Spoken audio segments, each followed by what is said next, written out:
Daily எபிசோட்ஸை miss பண்ணாம பார்க்கணும்னா நம்ம சேனலை சப்ஸ்கிரைப் பண்ணிக்கோங்க அண்ட் கூட இருக்க பெல் பட்டனையும் பிரஸ் பண்ணிக்கோங்க. அப்பதான் நாங்க போடுற வீடியோஸ் எல்லாம் உங்களுக்கு நோட்டிபிகேஷன்ல வரும். சர்வா காலையில் எழும்பொழுதே டைகர் உயிரோடு இல்லை என்ற செய்தி அனைத்து இடங்களிலும் பரவி விவாதப் பொருளாக மாறியிருந்தது. தன்னுடைய திட்டத்தை பற்றி சர்வா பாரதியிடம் சொல்லாமல் இருந்ததால் இதைக் கண்டு பாரதி பயந்து போனார். இப்போது கூட அவனால் சொல்ல முடியவில்லை. பாரதி ஷிவானியுடன் வீட்டிலிருந்து கிளம்பிவிட்டாள். பிறகு ஆபீஸுக்கு வர அங்கு ஒவ்வொருவரும் இதை பற்றி வெவ்வேறு விதமாக பேசிக் கொண்டிருந்தனர். குறிப்பாக திவ்யா டைகர் உயிரோடு இல்லை என்று தெரிந்ததும் மிகவும் மகிழ்ச்சியாக சர்வாவையே திட்டிவிட்டு சென்றாள். அடுத்ததாக சர்வா குயின்சியின் கேபினுக்கு செல்ல அவளும் சற்று திமிராகத்தான் நடந்து கொண்டாள். பிறகு இருவருமே மீட்டிங்கிற்காக கிளம்பினர். குயின்சி மனதில் பல கேள்விகள் ஓடிக்கொண்டிருந்தது. அதை சர்வாவும் தெரிந்து கொள்ள விரும்பினான். மற்றவர்களை விட இந்த விஷயத்தில் குயின்சி என்ன நினைக்கிறாள் என்பதை சர்வா தெரிந்து கொண்டே ஆக வேண்டும். அதனால் அவனே, எல்லாரும் ஆபீஸ்ல இன்னைக்கு டைகர் பத்தி தான் பேசிக்கிட்டு இருந்தாங்க தெரியுமா? அதுவும் உங்களோட அசிஸ்டன்ட் திவ்யா சரியான இடியட், தேவையில்லாம வந்து பேசிட்டு இருக்கா. அவகிட்ட அவளோட லிமிட்ல இருக்க சொல்லுங்க என்று கூறினான். அதில் நிமிர்ந்து பார்த்த குயின்சி, எனக்கே இன்னும் எந்த இன்ஃபர்மேஷனும் வரல. அப்படி இருக்கும்போது நான் போய் மத்தவங்க கிட்ட என்ன சொல்ல முடியும்? இத பேசுங்க பேசாதீங்கன்னு நான் சொன்னா எல்லாரும் கேட்கவா போறாங்க? எல்லாருக்குமே பேசுறதுக்கு உரிமை இருக்கு. இதுல நான் என்ன பண்ண முடியும் என்று கேட்டாள். அதில் அவள் பக்கம் திரும்பிய சர்வா, நீங்க மட்டும் இத பண்ணலேனா உங்களுக்கு தான் பிரச்சனை. நான் என்ன சொல்ல வரேன்னு உங்களுக்கு புரியும்னு நினைக்கிறேன் என்று கூறி மீண்டும் ரோட்டு பக்கம் பார்வையை திருப்பினான். அதில் புருவம் உயர்த்தி அவனை முறைத்து பார்த்தவள், மறுபடியும் என்ன டைகர் பேரை சொல்லி மிரட்ட ட்ரை பண்றியா? நீ நியூஸ் பார்க்கல? டைகர் உயிரோட இல்ல. இப்ப வரைக்கும் எனக்கு தெரியாத விஷயம் இவ்வளவு நாள் யார் டைகர் மாதிரி நடிச்சு எனக்கு ஆர்டர் கொடுத்ததுன்னு தான். அத தெரிஞ்சுக்கதான் நான் துடியா துடிச்சுக்கிட்டு இருக்கேன். அந்த ராஸ்கலால தான் என்னோட வேலை போய் நான் இப்ப இந்த ஆபீஸ்ல வேலை பார்த்துக்கிட்டு இருக்கேன். அவனுக்கு இருக்குது என்று அவள் திட்டிக் கொண்டிருக்க, நீங்க பண்ணுன வேலைக்குதான் உங்களுக்கு இந்த பரிசு கிடைச்சது. தேவையில்லாம மறுபடியும் இப்படியே பேசிக்கிட்டு இருந்தீங்கன்னா இந்த வேலையும் இல்லாம மொத்தமா போறதுக்கு வாய்ப்பு இருக்கு என்று சர்வா கூறியதும் நக்கலாக சிரித்தவள், ஓஹோ அப்படியா? யார் என்ன வேலையை விட்டு அனுப்புவா? நீ என்ன அனுப்புவியா? இல்ல அந்த போலி டைகர் என்ன வேலையை விட்டு அனுப்புவானா? யார் என்ன பண்ணாலும் சரி, இதுக்கப்புறம் நான் பயப்பட போறதில்ல என்று திமிருடன் கூறினாள். அதில் பெருமூச்சு விட்ட சர்வா, டைகர்னு ஒருத்தர் இருக்கலாம், இல்லாமலும் போகலாம். பட் டைகரோட ஆள் சூர்யா இன்னும் இருக்காரு. அவருக்கு இந்த ஆபீஸ் மேல முழு அத்தாரிட்டி இருக்கு. அவர் நினைச்சா உங்களை வேலையை விட்டு தூக்க முடியும் இல்ல என்று சர்வா கேட்க, அதற்கும் சிரித்தவள், இந்த வேலையை எனக்கு கொடுத்தது டைகர். அப்படின்னா டைகரால மட்டும்தான் என்ன வேலையை விட்டு அனுப்ப முடியும். சும்மா எல்லாரும் அதை பண்ணிட முடியாது. நீ நினைக்கிற மாதிரி எல்லாம் நடக்காது சர்வா. நீ இன்னும் இந்த பிசினஸ் எப்படி நடக்கும்னு தெரியாம இருக்க. நிறைய கத்துக்க வேண்டியிருக்கு. போக போக இதெல்லாம் கத்துக்கோ. இப்படி இடியட் மாதிரி பேசுறதையும் கொஞ்சம் நிறுத்து என்று கூற சர்வா லேசாக சிரித்தான். தன்னுடைய ஊழியர் ஒருவர் தனக்கு பிசினஸ் எப்படி செய்வது என்று சொல்லித் தருவதை கேட்க அவனுக்கு சிரிப்புதான் வந்தது. குயின்சி மிகவும் மகிழ்ச்சியாக இருக்கிறாள் என்பது அவள் முகத்திலேயே தெரிந்தது. இதற்கு மேல் தான் என்ன பேசினாலும் அதை அவள் புரிந்து கொள்ளப் போவதில்லை என்பதும் சர்வாவிற்கு புரிய அமைதியாகவே இருந்தான். இதற்கு மேல் அவளிடம் பேசி தன்னுடைய அமைதியை கெடுத்துக் கொள்ள அவன் விரும்பவில்லை. அனைத்தும் சில நாட்களுக்குத்தான். அதற்கு பிறகு டைகராக தான் வெளியில் வந்தால் இவளால் என்ன செய்துவிட முடியும் என்று நினைத்தான். இதையெல்லாம் சிந்தித்துக் கொண்டிருக்கும் பொழுது இருவரும் ஸ்பின் கேமரா கம்பெனிக்கு வந்து சேர்ந்தனர். காரை விட்டு இறங்கியதும், இந்த கான்ட்ராக்ட நம்ம வின் பண்ணியே ஆகணும். நீ வேணும்னா சூர்யா சார் கிட்ட ஒரு முறை போன் பண்ணி பேசு. என்ன பண்ணணும்னு அவர் உனக்கு சொல்லுவாரு என்று அவள் கூற, கண்டுகொள்ளாமல் இறங்கிய சர்வா தனது சூட்கேஸை எடுத்துக்கொண்டு உள்ளே சென்றான். போகும் அவனை கடுப்புடன் பார்த்து கொண்டிருந்த குயின்சி தானும் பின்னால் செல்ல, அங்கு லாபியிலேயே காத்துக் கொண்டிருந்த ஒருவர், குட் மார்னிங் சார் என்று சர்வாவிடம் வந்தார். சர்வாவும் அவருக்கு வணக்கம் வைக்க, நீங்க இமேஜிங் செக்யூரிட்டிஸ்ல இருந்து வந்திருக்கீங்க ரைட் என்று அவர் கேட்டதும், ஆமா, மீட்டிங் ஸ்டார்ட் ஆயிடுச்சா? இன்னும் எவ்வளவு நேரம் இருக்கு என்று கேட்டான் சர்வா. மீட்டிங் ஸ்டார்ட் பண்ண போறாங்க சார், என் கூட வாங்க என்று அழைத்துக் கொண்டு அவர் உள்ளே செல்ல, சர்வாவும் அவளும் லிப்ட் வழியாக 2ஆம் ஃப்ளோருக்கு வந்தனர். அங்கு ஏற்கனவே பிரவீனும் சில ஆட்களும் மீட்டிங்குக்காக காத்துக் கொண்டிருக்க, சர்வா அங்கு தங்களுக்கு என ஒதுக்கப்பட்டிருந்த இடத்தில் சென்று அமர்ந்தான். அப்போது, மீட்டிங் ஸ்டார்ட் ஆக போகுது, நீங்க எல்லாத்தையும் ரெடியா வச்சுக்கோங்க என்று கூறிய அந்த நபர் அங்கிருந்து சென்றுவிட சர்வா குயின்சி இருவரும் தலையை ஆட்டிக் கொண்டனர்.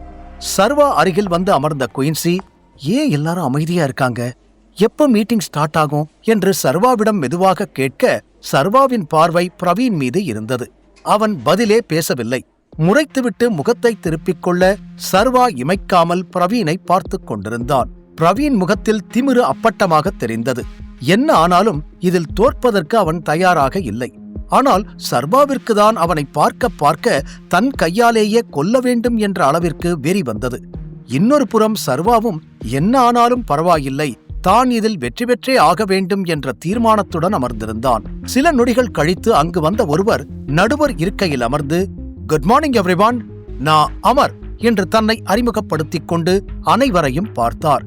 பிறகு, இந்த கான்ட்ராக்டுக்கு நாங்க ஏலம் மாதிரி விட போறோம். எங்களுக்கு ஒரு பெரிய ஆர்டர் கிடைச்சிருக்கு, பல்லாயிரக்கணக்கான கோடியில. அதிலிருந்து சில கோடிகளுக்கான கான்ட்ராக்ட நாங்க வெளியில கொடுக்க போறோம். உங்கள யார் பெஸ்டா பண்றீங்களோ அவங்களுக்கு இந்த கான்ட்ராக்ட் கிடைக்கும். அண்ட் எந்த கம்பெனி கூட நாங்க இந்த டைப் வச்சிருக்கோமோ அந்த கம்பெனியிலிருந்து நேரடியா உங்ககிட்ட பேசுவாங்க. உங்களுக்கு அவங்க மூலமா இந்த மாதிரி பெரிய பெரிய ஆர்டர்ஸ் கிடைக்க நிறைய வாய்ப்பு இருக்கு என்று அவர் கூற அனைவரும் கைத்தட்டினர். பிறகு ஒரு பேப்பரை அங்கு இருக்கும் அனைவருக்கும் கொடுத்தவர், ஏலத்தோட ஸ்டார்டிங் பிரைஸ் 5 கோடி.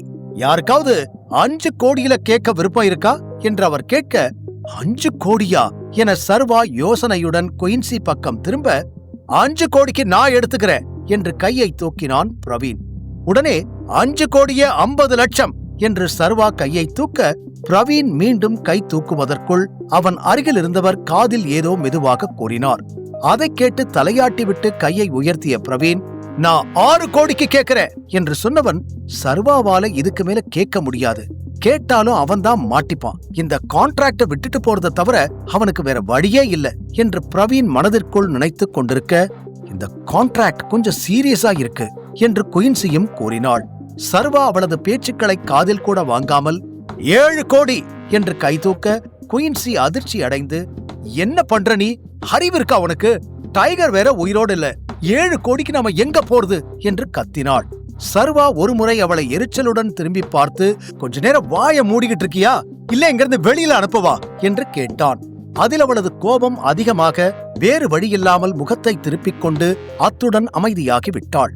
பிரவீனும் சர்வாவின் இந்த செயலில் ஒன்றும் புரியாமல் பார்த்து கொண்டிருந்தான். டைகர் உயிரோடு இல்லை என்ற செய்தியை அவனும் இன்று பார்த்திருக்க நிச்சயம் இந்த கான்ட்ராக்டுக்கு யாரும் வரமாட்டார்கள் என்று கூட நினைத்திருந்தான். வந்ததும் இல்லாமல் சர்வா தனக்கு இணையாக போட்டி போடுவதை அவனால் நம்பவும் முடியவில்லை, ஏற்றுக்கொள்ளவும் முடியவில்லை. பிரவீனை பொறுத்தவரை இந்த கான்ட்ராக்ட் தனக்கு கிடைத்தால் இதன் மூலம் பெரிய ஆட்களின் தொடர்பு கிடைக்கும், அதை வைத்து கம்பெனியை பெரிதாக வளர்க்கலாம் என்பதுதான்.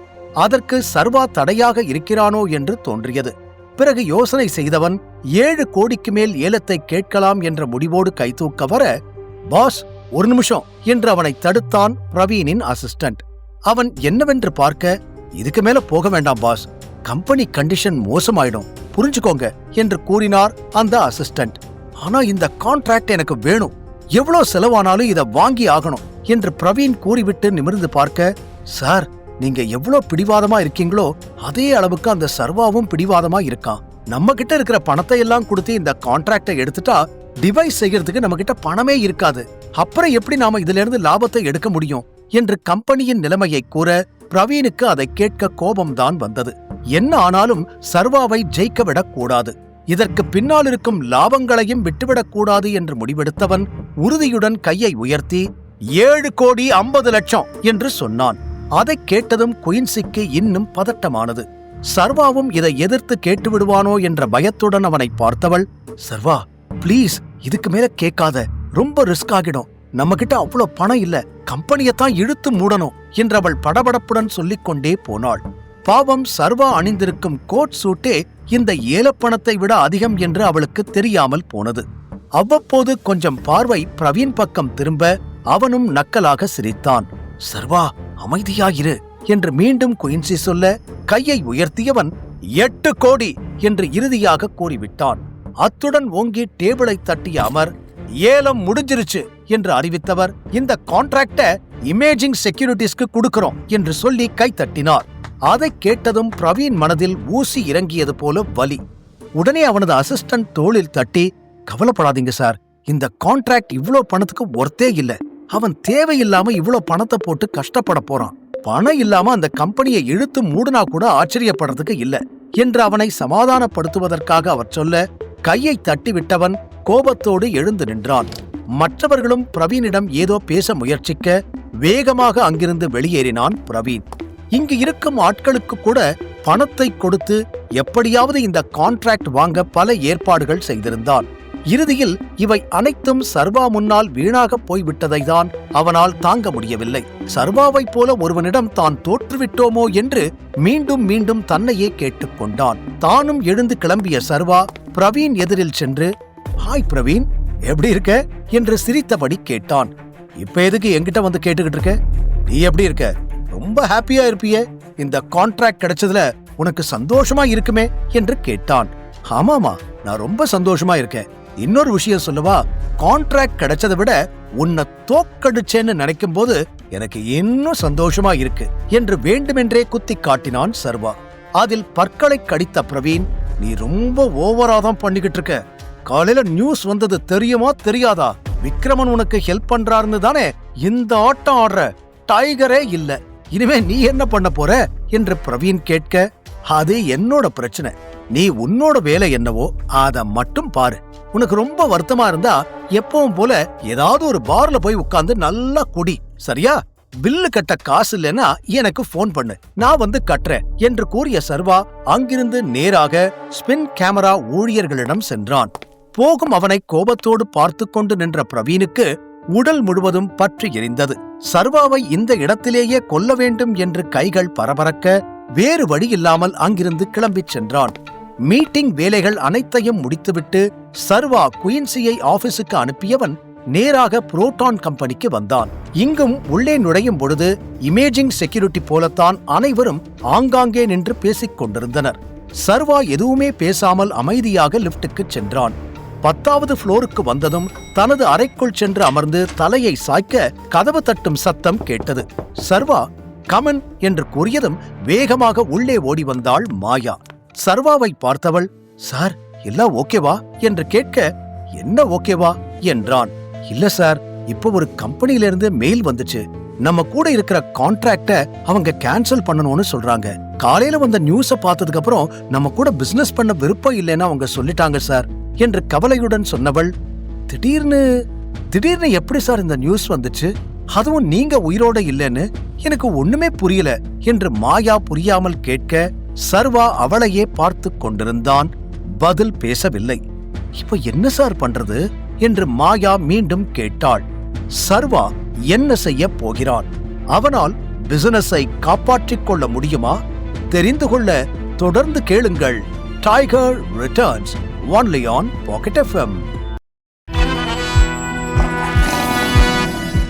சொதப்பிவிடும் என்ற நிலையிலிருந்த சர்வாவின் திட்டம் மீண்டும் உயிர் பெற்று அவன் நினைத்ததை விட மிகவும் வேகமாக நடந்து கொண்டிருந்தது. ஆனால் இதில் நன்மைகளோடு சேர்த்து சில தீமைகளும் வந்து சேர்ந்தது. அதில் ஒன்று, இவ்வளவு நாளாக இருந்த முக்கிய பிசினஸ் கான்ட்ராக்ட் ஒன்று கேன்சல் ஆனது. டைகர் இறந்து விட்டதாக வந்த நியூஸை பார்த்ததுமே ஒரு கம்பெனி புரோட்டானுடன் இருந்த டீலிங்கை முடித்துக் கொண்டதாக மாயா கூற, ஒரு நியூஸுக்காக கான்ட்ராக்ட் வேண்டான்னு சொல்லிட்டாங்களா என்று அதிர்ச்சியுடன் கேட்டான் சர்வா.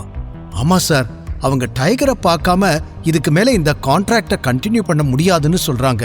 அவங்கள பொறுத்த வரைக்கும் டைகருக்காக தான் இந்த கான்ட்ராக்டுக்கு ஓகே சொன்னாங்களாம். இப்ப டைகரே இல்லைன்னு ஆனதுக்கு அப்புறம் நாங்க ஏன் இருக்கணும்னு கேக்குறாங்க. தயவு செஞ்சு சொல்லுங்க சார், என்னதான் நடக்குது? ஏன் இப்படி ஒரு நியூஸ் வந்துச்சு என்று கேட்ட அவள் முகத்தில் பதட்டம், குழப்பம் அப்பட்டமாக தெரிந்தது. மெதுவாக நிமிர்ந்து பார்த்த சர்வா, இத பத்தி ரொம்ப யோசிக்காதீங்க. ஒரு பெரிய ப்ராசஸ் போயிட்டு இருக்கு. சீக்கிரமே எல்லாம் ஒரு முடிவுக்கு வரும். அப்புறம் இந்த பிரச்சனையெல்லாம் சரியா போயிடும் என்று கூறினான். அதைக் கேட்டு ஒரு நொடி அமைதியாக அவனையே பார்த்த மாயாவிற்கு சட்டென விஷயம் புரிய, அப்படின்னா நீங்க தான் இதெல்லாம் பண்ணிட்டு இருக்கீங்களா சார் என்று கேட்டாள். அதற்கு ஆம் என்பது போல தலையாட்டிய சர்வா, எனக்கு ஒரு விஷயம் தேவைப்படுது. அதை கண்டுபிடிக்கிறதுக்காகத்தான் இது எல்லாமே. சீக்கிரம் இந்த பிரச்சனை சரியா போயிடும் என்று அவன் மீண்டும் கூற யோசனையுடனே தலையாட்டினாள் மாயா. சரியாக அப்போது அந்த அறை கதவை திறந்து கொண்டு உள்ளே வந்தான் சூர்யா. அவனை பார்த்ததும் அவர்கள் தனியாக பேசுவார்கள் என்று நினைத்த மாயா வெளியில் சென்றுவிட, எதிரே இருந்த நாற்காலியில் வந்து அமர்ந்த சூர்யா, காலையில நியூஸை பார்த்த உடனே நானே ஷாக் ஆயிட்டேன் தெரியுமா. இந்த நியூஸ் திடீர்னு வரும்னு நான் எதிர்பார்க்கவே இல்லை. நேத்து மதியம் வரைக்கும் கூட நம்ம பிளான் சொதப்பிடிச்சோன்னு நான் ரொம்ப டென்ஷனா இருந்தேன். திடீர்னு பார்த்தா காலையில எல்லாமே மாறிடுச்சு என்று சூர்யா ஆச்சரியத்துடன் கூற, சர்வாவும் லேசாக சிரித்துவிட்டு, கௌதம் தாஸ் கிட்ட பேசியிருப்பான். அவன் சொன்னதை நம்பி இந்த இன்ஃபர்மேஷனை ஆதிசேஷன் கிட்ட தாஸ் கொண்டு போய் சேர்த்திருப்பான். அதான் இதெல்லாம் இவ்ளோ ஸ்பீடா நடந்துடுச்சு. பட் எல்லாம் நல்லதுக்கு தான். தேவையில்லாம இனிமே இதை பத்தி யோசிச்சு டென்ஷன் ஆகாம இருக்கலாம் என்று நிம்மதியுடன் கூறினான் சர்வா. ஒருமுறை சுற்றி பார்த்த சூர்யா, சரி அது இருக்கட்டும், நேத்து நீ இன்னொரு விஷயம் சொன்னியே, அது என்ன என்று கேட்டான். நான் தான் சொன்னேனே, அந்த தியாகு ஒரு ஸ்பைன்னு. அதுதான் விஷயம். கௌதம் அவங்க கிட்ட மாட்டிக்கிட்டான். தப்பிக்கிறதுக்காக அவனும் ஆதிசேஷனோட ஆள்னு சொல்லி இருக்கான். அதை வச்சுதான் தாஸ் கிட்டையும் தியாகு கிட்டையும் அவன் பழகி இருக்கான். அவங்களும் இவனை நம்பிட்டாங்க. அதனால தான் இவன் சொன்ன இன்ஃபர்மேஷனை நம்பி இந்த நியூஸ் வெளியில வந்திருக்கு என்று சர்வா நடந்ததை விளக்கமாக கூற, சூர்யாவும் அதை கேட்டு தலையை ஆட்டினான். பிறகு சில நொடிகள் அமைதியாக இருந்துவிட்டு, அப்படின்னா இப்போதைக்கு எந்த பிரச்சனையும் இல்லை, நம்ம சேஃபா இருக்கோமா என்று அவன் கேட்க, சர்வா யோசனையில் ஆழ்ந்தான். பிறகு, என்னால இப்போதைக்கு எதுவும் சொல்ல முடியாது, நாம இன்னும் கொஞ்ச நாள் வெயிட் பண்ணணும். ஆதிசேஷன் நாம என்ன பண்றோன்னு வாட்ச் பண்ணிக்கிட்டு இருப்பான். இந்த மாதிரி ஒரு நியூஸ் வெளியில வந்ததுக்கு நம்ம குரூப்ல இருக்கிற மத்தவங்க எப்படி ரியாக்ட் பண்றாங்கன்னு பாப்பான். முழுக்க முழுக்க அவனுக்கு இதுல எந்த சந்தேகமும் இல்லாம டைகர் இறந்துட்டாங்கிற நம்பிக்கை வந்ததுக்கு அப்புறம்தான் அவனோட ஆளுக எல்லாரையும் இங்கிருந்து ரிமூவ் பண்ணுவான். அது வரைக்கும் நம்ம பொறுமையா இருக்கணும் என்று சர்வா சொல்ல, சூர்யாவிற்கு தான் கடுப்பாக இருந்தது. நீ சொல்றதெல்லாம் ஓகே, ஆனா அவங்களோட சேர்த்து நம்ம கூட இருக்கிற மத்தவங்கள நாம இழந்துருவோம். அவங்களையெல்லாம் திரும்ப கொண்டு வரவே முடியாது என்று கூறினான். அதை கேட்ட சர்வா, அதை பத்தி நீ கவலைப்படாத, இப்போதைக்கு நம்மளால யாரையும் தடுக்க முடியாது. ஆனா ஆதிசேஷனோட பிரச்சனை முடிஞ்சதுக்கு அப்புறம் இதையெல்லாம் நம்ம ஈஸியா சரி பண்ணிடலாம், நீ பொறுமையா இரு என்று சொல்ல, வேறு வழி இல்லாமல் தலையாட்டிய சூர்யா, அப்படி நடந்தா நல்லதுதான் என்று கூறினான். பின், அப்புறம் இன்னொரு விஷயம், உன் ஆளுங்க கிட்ட சொல்லி அந்த மனோஜை யாருக்கும் தெரியாம தேட சொல்லு. இதுக்கு மேல மனோஜ் அண்ட் தாஸ் 2 பேருமே நமக்கு தேவையில்லை. நான் தனுவுக்கு வாக்கு கொடுத்த மாதிரி அந்த தாஸ கொல்லணும். அதுக்கு என்ன பண்ணணும்னு நீயே பாத்துக்கோ என்று சர்வா கூற, சூர்யா சரி என்று தலையை ஆட்டிவிட்டு போனை எடுத்து யாருக்கோ போன் செய்தான். அதே நேரம் மீண்டும் ஆபீஸுக்கு வந்து தன் கேபினில் அமர்ந்திருந்த குயின்சி எரிச்சலுடன் இருந்தாள். காரணம், திடீரென ஆதிசேஷனிடமிருந்து அவளுக்கு போன் வந்திருந்தது. ஏற்கனவே ஆதிசேஷனை சந்தித்து இதற்கு மேல் தங்கள் இருவருக்கும் இடையில் எந்த தொடர்பும் வேண்டாம் என்று தெளிவாக கூறிவிட்டு வந்திருந்தாள். ஆனால் இன்று டைகர் பற்றிய செய்தியை கேட்டபின் இந்த கம்பெனியை விட்டுவிட்டு ஆதிசேஷன் கம்பெனிக்கு சென்று விடலாமா என்று அவளுக்கு தோன்ற ஆரம்பித்து விட்டது. இதற்கு மேல் இங்கு இருப்பதில் எந்த பிரயோஜனமும் இல்லை என்றே சிந்திக்க ஆரம்பித்து விட்டாள். டைகருக்கு அடுத்த நிலையில் பெரிய ஆள் என்றால் இனி அது ஆதிசேஷன் தான். அங்கு சென்றால் இப்போது இருக்கிறதை விட பெரிய பதவி கிடைக்கும், பெரிய அந்தஸ்து கிடைக்கும். இதையெல்லாம் சிந்தித்து பார்த்தவள் ஆதிசேஷனுக்கு போன் செய்ய, தனது போனை எடுத்த பொழுதுதான் அவளுக்கு ஆதிசேஷனிடமிருந்து மெசேஜ் வந்திருப்பது தெரிந்தது. அதில், என்னோட ஆபீஸ்க்கு வா, எவ்வளோ சீக்கிரம் முடியுமோ அவ்வளோ சீக்கிரம் நாம மீட் பண்ணணும் என்று எழுதியிருக்க, பெருமூச்சுடன் அந்த போனை பார்த்தாள். நிச்சயம் டைகரை பற்றி ஏதோ பேசுவதற்காகத்தான் ஆதிசேஷன் அழைக்கிறார் என அவளுக்கு நன்றாகவே தெரிந்தது. ஒரு நொடி அங்கு செல்லலாமா வேண்டாமா என்று யோசித்தவள், இந்த மீட்டிங்கை அட்டன் பண்ணா என் வாழ்க்கையே மாறும், இதுக்கு மேலேயும் இங்கேயே இருந்தா இந்த கேபினுக்குள்ளேயே என் வாழ்க்கை முடிஞ்சு போயிரும், இங்க நண்டு சிண்டு கூட நம்மள மதிக்க மாட்டேங்குது, அங்க போனா புரோட்டான்ல இருந்ததை விட பெரிய வேலை கிடைக்கும் என்று தனது வாழ்க்கையை பற்றி சிந்தித்தவள் பெருமூச்சுடன் ஆபீஸிலிருந்து கிளம்பி நேராக ஆதிசேஷன் ஆபீஸுக்கு சென்றாள். உள்ளே நுழையும் பொழுதே அவளை சிரித்த முகமாக ஆதிசேஷன் வரவேற்க, குட் ஆஃப்டர்நூன் சார், உங்க மிஸ்டு கால் பார்த்த உடனே எனக்கு ரொம்ப சர்ப்ரைசிங்கா இருந்துச்சு, அதான் கிளம்பி வந்துட்டேன் என்று அவளும் சிரித்துக் கொண்டே சொல்ல, அப்படியா, ரொம்ப சந்தோஷம், உனக்காகத்தான் நானும் வெயிட் பண்ணிக்கிட்டு இருந்தேன் என்று சொல்லிக்கொண்டே அவளை உள்ளே அழைக்க, அப்போதுதான் அங்கு அர்ஜுன் அமர்ந்திருப்பதையே குயின்சி பார்த்தாள். நீங்க சாரோட பையன் கரெக்டா என்று கேட்க அர்ஜுன் ஆம் என தலையை ஆட்டினான். அர்ஜுன் தோளில் தட்டிய ஆதிசேஷன், எஸ், இவன்தான் என்னோட வாரிசு என்று பெருமையாக கூறினார். நானும் அர்ஜுனை பத்தி நிறைய கேள்விப்பட்டிருக்கேன். அவரு இப்போ உங்களோட சேர்ந்து பிசினஸ் பார்க்கறது ரொம்ப நல்ல விஷயம். ஐ அம் ஹாப்பி என்று பொதுவாக சொன்னவள் ஆதிசேஷனிடம், எதுக்காக திடீர்னு இன்னைக்கு எனக்கு போன் பண்ணி இருக்கீங்க என்று கேட்டாள். ஒரு முக்கியமான விஷயத்தை தெரிஞ்சுக்கிறதுக்காகத்தான் வர சொன்னேன். ப்ளீஸ் சிட் என்று அவளை அமர வைத்தவர், நாம கடைசியா மீட் பண்ணப்போ நீ டைகரை பார்த்ததே இல்ல அப்படின்னு சொன்ன. அப்புறம் எப்படி நீ டைகர் கிட்ட பேசுன என்று அவர் கேட்க, டைகர் இல்லைன்னு இப்ப கூட என்னால நம்ப முடியல. நான் அவரை பார்த்ததில்லதான், பட் நான் அவர்கிட்ட பேசியிருக்கேன். அதான் எனக்கு ஒன்னும் புரியல என்று உறுதியாக கூறினாள். அதை கேட்டு சிரித்த அர்ஜுன், அப்படின்னா வந்த நியூஸ் பொய்ன்னு சொல்ல வரீங்களா என்று பேச ஆரம்பிக்க, அவனை தடுத்த ஆதிசேஷன், அந்த கம்பெனியில டைகருக்கு க்ளோஸ் வேற யாராவது இருக்காங்களா? யார்கிட்ட கேட்டா டைகரை பத்தி தெரியும் என்று கேட்டார். ஒரு நொடி யோசித்த குயின்சிக்கு சர்வாவின் ஞாபகம்தான் வந்தது. நீங்க சர்வா கிட்ட கேட்கலாம், அவனுக்கு நல்லா தெரியும் என்று அவள் பட்டன கூறிவிட அர்ஜுனின் முகம் மாறியது. உடனே, சர்வாவா? யூ மீன் அந்த சர்வேஸ்வர ராஜனை சொல்றீங்களா என்று கேட்டான். அர்ஜுனை திரும்பி பார்த்த ஆதிசேஷன், என்ன பேசுற நீ? சர்வேஸ்வர ராஜன் டைகரோட பேரு. நீ எந்த சர்வாவை பத்தி பேசிக்கிட்டு இருக்க? தேவையில்லாம கன்ஃபியூஸ் பண்ணாத என்று கேட்டார். அவர்கள் பேசுவதை கவனித்த குயின்சி, என்ன சொல்றீங்க என்று புரியாமல் கேட்க, அப்பா, நீங்க என்ன பேசிக்கிட்டு இருக்கீங்க? நீங்க தான் ஏதோ தப்பா புரிஞ்சுக்கிட்டு இருக்கீங்க. டைகரோட பேரு சர்வேஸ்வர ராஜன். இவங்க ஆபீஸ்ல இருக்கிற சர்வா பெயரும் சர்வேஸ்வர ராஜன் தான். இது எப்படி பாசிபிள்? நீங்க டைகரோட உண்மையான பேரை ஒழுங்கா கண்டுபிடிச்சிங்களா இல்லையா என்று குழப்பத்துடன் கேட்க, அர்ஜுன், என்ன பேசுற நீ? அவனோட பேரு சர்வேஸ்வர ராஜனா இருக்காது. ஒரு சர்வேஸ்வர ராஜன் டைகர், இன்னொரு சர்வா வித்யா ஸ்கின் கேர் கம்பெனியோட சிஇஓ. அவன்தான் இப்ப புரோட்டான்லயும் சூப்பர்வைசரா இருக்கான் என்று கூறி ஆதிசேஷன் தெளிவுபடுத்த, ஒரு நிமிஷம் இருங்க, வித்யா ஸ்கின் கேர் சர்வா பேரும் சர்வேஸ்வர ராஜன் இல்ல? அவனோட பேரு சர்வேஸ்வர ராஜன் இல்ல, அவன் பேர் சர்வேஸ்வரன், அவ்வளவுதான். உங்களுக்கு யாரோ தப்பா சொல்லி இருக்காங்க என்று குயின்சி தனக்கு தெரிந்ததை கூற, அர்ஜுன் ஆதிசேஷன் இருவரும் ஒருவரை ஒருவர் பார்த்து கொண்டனர். பின் குயின்சியை பார்த்த அர்ஜுன், நீங்க தான் ஏதோ தப்பா புரிஞ்சுக்கிட்டு இருக்கீங்க. வித்யா ஸ்கின் கேரோட ஓனர் பேரு சர்வேஸ்வரர் ராஜன், சர்வேஸ்வரன் இல்ல. அவன் என்னோட ஃப்ரெண்டோட ஃப்ரெண்டு. எனக்கு அவனை பர்சனலா தெரியும். அவன் கல்யாணம் பண்ணிக்கிட்ட பொண்ணு பேரு வேதிகா. கொஞ்ச நாள் முன்னாடி டிவோர்ஸ் கூட ஆயிடுச்சு என்று தெளிவாக கூறினான் அர்ஜுன். ஆதிசேஷனுக்கு ஏற்கனவே இருந்த குழப்பம் மீண்டும் அதிகரித்தது. நீ சொல்றத பார்த்தா எனக்கு ஒரே குழப்பமா இருக்கு. டைகரோட உண்மையான பேரு சர்வேஸ்வர ராஜன். இவனுக்கு இதே பேரு எப்படி இருக்கும்? இது எப்படி பாசிபிள்?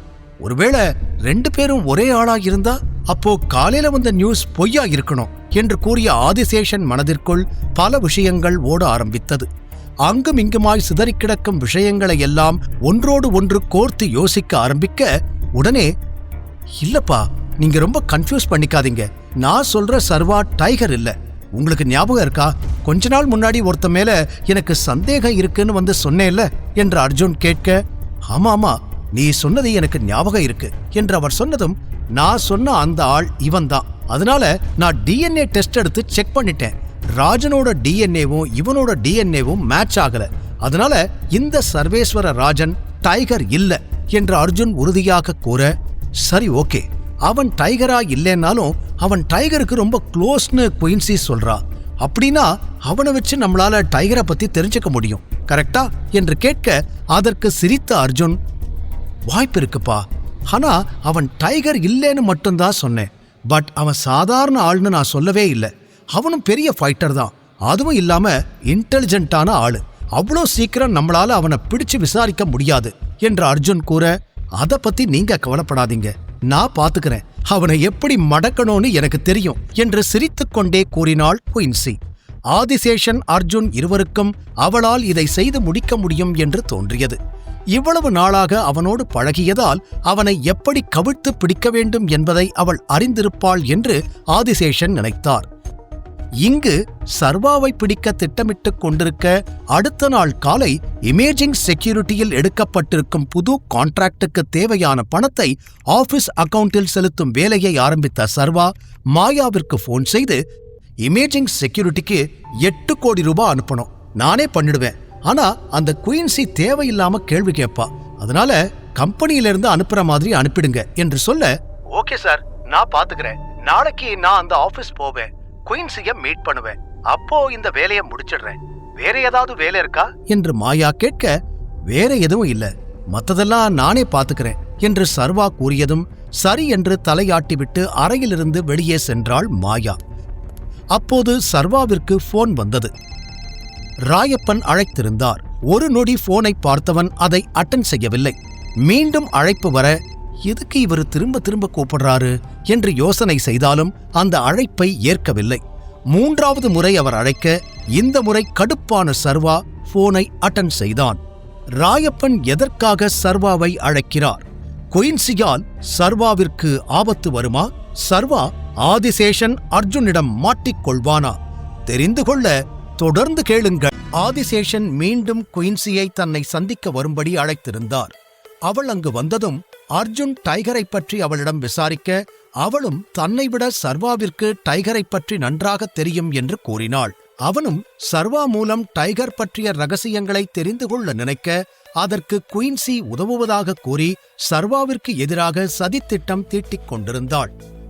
அதே நேரம் ராயப்பனிடமிருந்து சர்வாவிற்கு அழைப்பு மேல் அழைப்பு வந்து கொண்டே இருக்க, கடுப்புடன் அழைப்பை ஏற்றான் சர்வா. ஹலோ டைகர் என்று போனை அட்டெண்ட் செய்ததும் பதட்டமாக ராயப்பன் பேச, அவரது குரலிலேயே அதை உணர்ந்து கொண்டான். கூடவே காலையில் பார்த்த செய்தியில் அவரும் அதிர்ச்சியடைந்து இருக்கலாம். எனவே தான் உயிரோடுதான் இருக்கிறோமா இல்லையா என்பதை தெரிந்து கொள்வதற்காக தனக்கு அழைத்திருக்கலாம் என்று நினைத்தவன் சில நொடிகள் தயங்கிவிட்டு பிறகு, ஹலோ ராயப்பன், எனக்கு தெரியும் நீங்க எதுக்கு போன் பண்ணி இருக்கீங்கன்னு. நான் உயிரோட இருக்கேனா இல்லையான்னு தெரிஞ்சுக்கிறதுக்காக தானே பண்ணிருக்கீங்க என்று கேட்டதும் அந்த பக்கம் தடுமாறி போனவர், இல்ல நான் அதுக்காக போன் பண்ணல, அது வந்து என்னன்னா என்று என்ன சொல்வது என்று தெரியாமல் தயங்கிவிட்டு, நியூஸ் பார்த்ததும் நான் ஷாக் ஆயிட்டேன், என்னால அதை நம்ப முடியல, அதான் உங்களுக்கு போன் பண்ணேன் என்று கூறினார். அந்த பதிலை கேட்ட சர்வா, நீங்க அதை நம்ப முடியலன்னு சொல்லும் பொழுது எனக்கு ரொம்ப சந்தோஷமா இருக்கு. அண்ட் அது ஒரு பொய்யான நியூஸ் தான். நீங்க அதை உண்மைன்னு நினைச்சிருந்தா உங்களுக்கு தான் ஏமாற்றம். அண்ட் இன்னொரு விஷயத்த நல்லா கேட்டுக்கோங்க, எக்காரணத்தை கொண்டும் இது ஒரு பொய்யான நியூஸ்ங்கிற விஷயம் வெளியில வரக்கூடாது. நான் உங்களை மிரட்டல, ஆனா மீறி வெளியில வந்துச்சுன்னா நான் என்ன பண்ணுவேன்னு எனக்கே தெரியாது. உங்ககிட்டயும் இது உண்மையான நியூஸ்னு நம்ப வச்சிருக்க என்னால முடியும். பட் உங்க மேல இருக்கிற நம்பிக்கையினாலதான் உங்ககிட்ட நான் உண்மைய சொல்லி இருக்கேன் என்று தன்மையாக பேசினாலும் அந்த குரலில் மிரட்டல் இருப்பதை ராயப்பனால் நன்றாகவே உணர முடிந்தது. இருந்தும் ஏதோ ஒரு ஓரத்தில் தன்னை டைகர் எந்த அளவிற்கு மதிக்கிறார், நம்புகிறார் என்பது தெரிந்து மகிழ்ச்சியும் அடைந்தவர், கவலைப்படாதீங்க டைகர், ஏதோ முக்கியமான காரணத்துக்காகத்தான் நீங்க இதெல்லாம் பண்றீங்கன்னு எனக்கு புரியுது. நான் இதை யார்கிட்டயும் சொல்ல மாட்டேன். நான் கால் பண்ணதுக்கு இன்னொரு காரணம் இருக்கு. இன்னும் கொஞ்ச நாள்ல நடக்க போற CCS அவார்ட் ஃபங்க்ஷனுக்காக ஒரு பார்ட்டி அரேஞ்ச் பண்ணிருக்காங்க, உங்களை இன்வைட் பண்ணிருக்காங்க என்று அவர் கூற, உடனே இல்ல என்னால இப்போதைக்கு அதை அட்டெண்ட் பண்ண முடியாது, பட் அதுக்கப்புறம் நடக்கிற ஈவெண்ட் எல்லாத்துக்கும் நான் வருவேன், அதை மட்டும் நீங்க சமாளிச்சுக்கோங்க என்று அவன் உறுதியாக கூற, அதை புரிந்து கொண்ட ராயப்பன், ஓகே டைகர், எனக்கு புரியுது, நான் சமாளிச்சுக்கிறேன், பட் இந்த பிரச்சனை எல்லாம் சரியாகி நீங்க சீக்கிரமே வெளியில வருவீங்கன்னு நான் நம்புறேன் என்று கூறியவர் அழைப்பை துண்டிக்க போக சர்வா அதற்குள் துண்டித்து விட்டான். நான் இன்னும் கொஞ்சம் கவனமா இருந்திருக்கணும், தேவையில்லாம நான் தான் டைகர்னு நிறைய பேருக்கு சொல்லி இப்ப இந்த நியூஸ்னாலெல்லாம் பயந்து போய் இருக்காங்க என்று தலையில் கை வைத்துக் கொண்டான். கூடவே இவை அனைத்தையும் பார்க்கும் பொழுது தன்னுடைய திட்டம் சரியாக வேலை செய்கிறது என்பதையும் புரிந்து கொண்டான். அப்போதுதான் அவனுக்கு தனுவின் ஞாபகம் வர, நான் தாச கொல்றதை விட தனு அவனை கொல்றதுதான் சரியா இருக்கும், அதுக்கு ஏதாவது பண்ணணும் என்று மனதிற்குள் நினைத்துக் கொண்டிருந்த நேரம் வெளியிலிருந்து கதவு தட்டப்படும் சத்தம் கேட்டது. எஸ் கமன் என்று சர்வா கூற, கதவை திறந்து கொண்டு உள்ளே வந்தான் ஜெகன். வந்ததும் அவன் எதுவும் பேசாமல் அமைதியாக நிற்க, என்னாச்சு, திடீர்னு நீங்க வந்திருக்க, ஏதாவது அர்ஜென்ட்டா என்று கேட்டான். ஆமா சார், இமேஜிங் செக்யூரிட்டிஸ்ல இருந்து ஃபோன் வந்தது. குயின்சி மேடம் ஃபோன் பண்ணிருந்தாங்க. உங்களை உடனே நேர்ல பார்க்கணும்னு சொல்றாங்க. ஸ்பின் கேமரா கம்பெனியிலிருந்து ரெப்ரசன்டேட்டிவ்ஸ் வந்திருக்காங்களாமா. அவங்க உங்களை நேர்ல மீட் பண்ணி பேசணும்னு கேட்கறதா சொன்னாங்க என்று அவன் வேகமாக சொல்லி முடிக்க சர்வா யோசனையுடன் அவனை நிமிர்ந்து பார்த்தான்.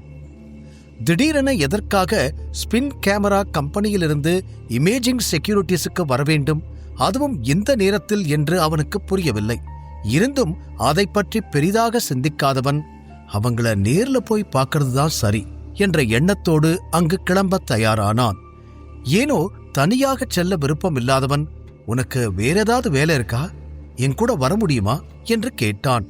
ஒரு நொடி தயங்கிய ஜெகன், சார் கொஞ்சம் அக்கவுண்ட்ஸ் ஒர்க் எல்லாம் பெண்டிங் இருக்கு, இப்போ உங்க கூட வந்தா நான் அதெல்லாம் முடிக்க முடியாது என்று கூறினான். உடனே இட்ஸ் ஓகே, அந்த வேலையை வேற யார்கிட்டயாவது கொடுத்து பார்க்க சொல்லு. இப்போ நீ என் கூட வா, அங்க வந்து என்ன நடக்குதுன்னு பார்த்தா இந்த மாதிரி மீட்டிங்ல எல்லாம் எப்படி பார்ட்டிசிபேட் பண்ணணும்னு உனக்கு ஒரு எக்ஸ்பீரியன்ஸ் கிடைக்கும் என்று சர்வா மீண்டும் கூற, ஓகே சார் என்று யோசனையுடன் தலையை ஆட்டியவன், நான் யார்கிட்டயாவது அந்த ஒர்க்கெல்லாம் கொடுத்துடுறேன், உங்க கூட வரேன் என்று கூறினான். வெரி குட், நீ வேலையை முடிச்சிட்டு வெயிட் பண்ணு, நான் 2 மினிட்ஸ்ல வந்துடுறேன் என்று சர்வா கூறியதும் அங்கிருந்து கிளம்பினான் ஜெகன். அடுத்த நொடி சர்வாவின் போன் ரிங் ஆனது. இப்போது தனுதான் அழைத்திருந்தாள். உடனே அழைப்பை ஏற்றவன், ஹலோ தனு, இப்ப எப்படி இருக்க என்று கேட்க, பாஸ் இப்பதான் நான் நியூஸ் பார்த்தேன், என்னென்னமோ சொல்றாங்க என்று அவளும் பதட்டத்துடன் கேட்க, நானே உனக்கு கால் பண்ணணும்னு நினைச்சேன், அதுக்குள்ள நீயே பண்ணிட்ட. நீ எப்படி இருக்க, உன் காயம் ஆறிடுச்சா இல்லையா என்று மீண்டும் மீண்டும் அவளை பற்றி விசாரிக்க, நான் நல்லா இருக்கேன் பாஸ், காயம் எல்லாம் சரியா போயிடுச்சு, மனசுதான் இன்னும் அப்படியே இருக்கு, பழி வாங்கறதுக்கு என் ரத்தம் துடிக்குது, நீங்க சொன்ன ஒரே காரணத்துக்காகத்தான் நான் அமைதியா இருக்கேன் என்று சொல்லும் பொழுதே அவளது குரலில் இருக்கும் கோபத்தை சர்வாவால் உணர முடிந்தது. அதை புரிந்து கொண்டவன், எனக்கு தெரியும், பட் கவலைப்படாத, நீ என்ன நினைக்கிறியோ அதுதான் நடக்கும். இப்போ நான் வேலை விஷயமா இமேஜிங் செக்யூரிட்டி கம்பெனி வரைக்கும் போக வேண்டி இருக்கு, நீயும் அங்க வந்துரு, நாம மீட் பண்ணலாம், சில முக்கியமான விஷயங்களை உன்கிட்ட பேசணும், அதுக்கப்புறம் நானே உன்னை வீட்டுல டிராப் பண்ணிடுறேன் என்று கூறினான். ஓகே பாஸ், நான் அங்க வந்துடுறேன், நீங்க ஃப்ரீ ஆனா அப்புறம் சொல்லுங்க, நான் அது வரைக்கும் வெயிட் பண்றேன் என்று அவள் கூற சர்வாவும் சரி என்று சொல்லி அழைப்பை துண்டித்துவிட்டு போனை பாக்கெட்டுக்குள் போட்டுக் கொண்டான். பிறகு தன்னுடைய சூட்கேஸை எடுத்துக்கொண்டவன் வெளியில் வர அங்கு ஜெகன் ஏற்கனவே சர்வாவிற்காக காத்து கொண்டிருந்தான். இருவரும் லிப்ட் வழியாக செல்வதற்காக காத்து கொண்டிருக்க லிப்டில் இருந்து கையில் லஞ்ச் பேக்கோடு வெளியில் வந்த ஒரு பெண், சார் உங்களுக்கு தான் லஞ்ச் கொண்டு வந்திருக்கேன், நீங்க எங்கேயாவது போறீங்களா, மாயா மேடம் தான் உங்களுக்காக ஆர்டர் பண்ணாங்க என்று சொன்னாள். அவளையும் அந்த ஃபைலையும் மாறி மாறி பார்த்தவன், ஜெகன் அந்த பேக்கை வாங்கிக்கோங்க, நான் மீட்டிங் முடிச்சுட்டு வந்து சாப்பிட்டுக்கிறேன் என்று ஜெகனிடம் சொல்ல ஜெகன் அந்த லஞ்ச் பேக்கை வாங்கிக் கொண்டான். அங்கிருந்து கிளம்புவதற்கு முன் ஜெகனிடம், மாயா கிட்ட நம்ம இமேஜிங் செக்யூரிட்டிஸ்க்கு நான் வர விஷயத்தை மெசேஜ் பண்ணிடுங்க என்று அடுத்தடுத்து சர்வா சொல்லிக்கொண்டே போக, ஓகே சார் என்று கூறிய ஜெகன் மாயாவிற்கு அழைத்து, குட் ஆஃப்டர்நூன் மேம் என்று பேச ஆரம்பித்தான். அவன் பேசிக்கொண்டு இருக்க சர்வா லிப்டை விட்டு வெளியில் வரும்பொழுது அங்கு யாரோ பேசும் சத்தம் கேட்டது. குரல் வந்த திசையில் திரும்பி பார்த்தான் சர்வா. 3 பெண்கள் ஒன்றாக நின்று டைகரை பற்றி பேசிக் கொண்டிருந்தனர். ஏய், நான் சொல்றதுதான் உண்மை, டைகர் இறந்து போயிட்டார்னு வந்த நியூஸ் 100% உண்மை, அவர் உயிரோட இருந்திருந்தா எதுக்காக நம்ம ஆபீஸ்க்கு இவ்வளவு வருஷம் வராமலே இருக்காரு என்று ஒருத்தி கேட்க இன்னொருவளோ, ஆனா கொஞ்ச நாள் முன்னாடி டைகர் வந்தாருல்ல, நாம எல்லாரும் தான் அவரை நேர்ல பார்த்தோமே, அப்புறம் எப்படி அவர் இறந்து போயிருப்பாரு என்று கேட்க, வந்தாருதான், ஆனா அவர் முகத்தை நம்ம யாருமே பார்க்கலையே, ஒருவேளை அவர் உண்மையான டைகரா இருந்தா எதுக்கு மாஸ்க் போட்டுக்கிட்டு வரணும் என்று அவர்கள் மாறி மாறி பேசிக் கொண்டிருக்க, இப்படி நின்னு கதை பேசுறதுக்கு கம்பெனி உங்களுக்கு சம்பளம் கொடுக்கலன்னு நினைக்கிறேன் என்று அவர்களுக்கு பின்னால் இருந்து சர்வா குரல் கொடுக்க பேச்சை நிறுத்திவிட்டு பதட்டத்தோடு அவன் பக்கம் திரும்பினர். வேலை எதுவும் இல்லைன்னா என்கிட்ட சொல்லுங்க, வேலைக்கு நான் ஏற்பாடு பண்ணித்தரேன், இப்படி வெட்டி கதை பேசிக்கிட்டு இருக்க வேண்டிய அவசியம் இல்லல்ல என்று அவன் அடுத்த கேள்வியை கேட்க, சாரி சார், அது நீங்க சார் என்று பதட்டத்துடன் மாறி மாறி அவர்கள் சர்வாவை பார்க்க, இவங்க 3 பேரையும் உடனே வேலையை விட்டு தூக்கு, அதுக்கப்புறம் எவ்வளவு நேரம் வேணும்னாலும் இப்படி கதை பேசிக்கிட்டு இருக்கட்டும் என்று ஜெகனிடம் சர்வா கூற, அதை கேட்டதும் அதிர்ச்சி அடைந்த அந்த பெண்கள், சாரி சார், பிளீஸ் அப்படி எதுவும் பண்ணாதீங்க சார், நான் தான் என் வீட்டுல வேலை பார்க்கிற ஒரே ஆள், வேலையை விட்டு அனுப்பிடாதீங்க சார், பிளீஸ் சார், உங்களை கெஞ்சி கேட்டுக்கிறேன் சார், நிறைய கமிட்மெண்ட்ஸ் இருக்கு சார் என்று உடனே சர்வாவிடம் மூவரும் மாறி மாறி கெஞ்ச ஆரம்பித்தனர். வீட்டு செலவை பார்த்துக்கணும், கமிட்மெண்ட்ஸ் இருக்கு, இதெல்லாம் தெரியுதுல்ல, அப்புறம் எதுக்காக வேலை பார்க்காம இப்படி வெட்டி கதை பேசிக்கிட்டு இருக்கீங்க? இதுக்காக தான் ஆபீஸ் வரீங்களா? நான் ஒன்னும் இப்ப பேசினதுக்காக உங்களை வேலையை விட்டு அனுப்பல. காலையில வந்ததுல இருந்து நானும் பார்த்துக்கிட்டு தான் இருக்கேன். நீங்க கதை பேசுறத மட்டும்தான் பண்றீங்க, வேலை பார்த்த மாதிரி தெரியலையே என்று சர்வா புருவம் உயர்த்தி கேட்க, அந்த பெண்களோ மீண்டும் கெஞ்ச ஆரம்பித்தனர். பிறகு ஜெகனிடம் திரும்பிய சர்வா, இவங்களையெல்லாம் என்ன பண்ணலாம், நீயே சொல்லு என்று கேட்டான். அதில் பதட்டமான ஜெகன் அந்த பெண்களை பார்க்க, அவர்களோ அவனை பாவமாக பார்த்தனர். அவர்களை வேலையை விட்டு அனுப்ப ஜெகனுக்கு மனம் வரவில்லை. ஆனால் சர்வாவிற்கு எதிராக ஏதேனும் செய்தால் தன்னையே வேலையை விட்டு அனுப்பிவிடுவானே. அதில் பயத்தில் எச்சில் விழுங்கியவன், என்ன ஆக்ஷன் எடுக்கணும்னு நீங்க தான் முடிவு பண்ணணும் சார். என்ன கேட்டீங்கன்னா, முதல் தடவை அவங்க தப்பு பண்ணி இருக்காங்க, எடுத்த உடனே இவ்வளோ பெரிய பனிஷ்மெண்ட் கொஞ்சம் அதிகம்தான் சார், இன்னும் ஒரே ஒரு சான்ஸ் கொடுத்து பார்க்கலாம் என்று கூறினான். அதற்கு தலையை ஆட்டிய சர்வா, சரி, அவங்களுக்கு ஃபைனல் வார்னிங் கொடுத்து அனுப்பி வை. இதுக்கப்புறம் 3 பேரும் இந்த மாதிரி ஏதாவது பேசுறத பார்த்தேன், அவ்வளவுதான் என்று கூறிய சர்வா அங்கிருந்து நகர்ந்து விட, அந்த பெண்கள் மூவரும் நிம்மதி பெருமூச்சு விட்டனர். ஜெகன் அந்த இடத்திலேயே நிற்க, தேங்க்யூ ஜெகன், நீங்க மட்டும் இல்லைனா எங்க 3 பேரோட வேலையும் போயிருக்கும் என்று மாறி மாறி அவர்கள் ஜெகனை பாராட்டிட, ஓகே ஓகே பரவாயில்ல, மறுபடியும் சார் டென்ஷன் ஆகிற மாதிரி எதுவும் பண்ணாதீங்க, உங்க வேலையை மட்டும் பாருங்க என்று சொன்னவன் சர்வாவின் பின்னாலே ஓடினான். சர்வா காரில் ஏறி அமர்ந்திருக்க, காரை ஸ்டார்ட் செய்தான் ஜெகன். கம்பெனியை வந்தடைந்ததும் சர்வா நேராக குயின்சியை பார்க்க சென்று விட்டான். ஜெகன் வெளியிலேயே மாயாவுடன் பேசிக் கொண்டிருந்தான். உள்ளே சென்றதும் அங்கு யாருமே இல்லை, அவள் மட்டும்தான் இருந்தாள். வெல்கம் சர்வா என்று அவனை சிரிப்புடன் வரவேற்க, சந்தேகத்துடன் பார்த்தவன், நீங்க மட்டும்தான் இருக்கீங்க, அந்த கம்பெனியிலிருந்து ஆள் வந்திருக்கிறதா சொன்னீங்க என்று கேட்டான். அப்போது அந்த அறை கதவு மீண்டும் திறக்கப்பட்டு கப்போடு உள்ளே வந்தாள் திவ்யா. அவளை பார்த்துவிட்டு மீண்டும் குயின்சி பக்கம் திரும்பிய சர்வா, உங்களதான் கேட்கிறேன், இங்க யாரையுமே காணோம் என்று மீண்டும் கேட்டான்.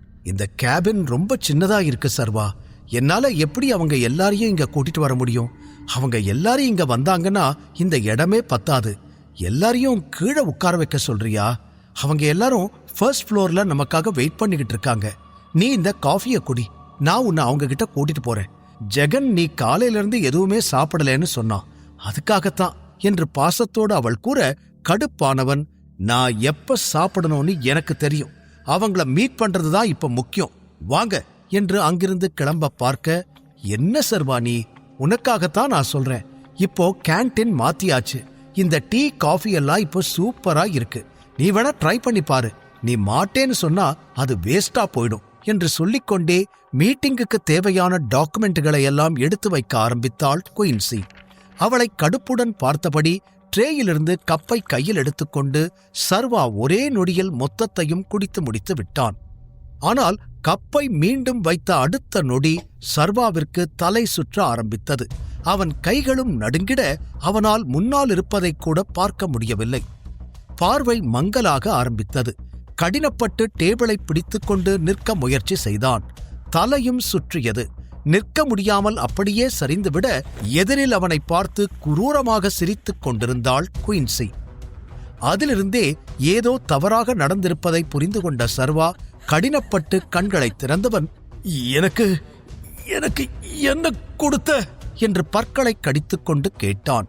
அதற்கு பதில் சொல்லாமல் குயின்சி சிரிக்க, சர்வா அப்படியே மயங்கி விழுந்தான்.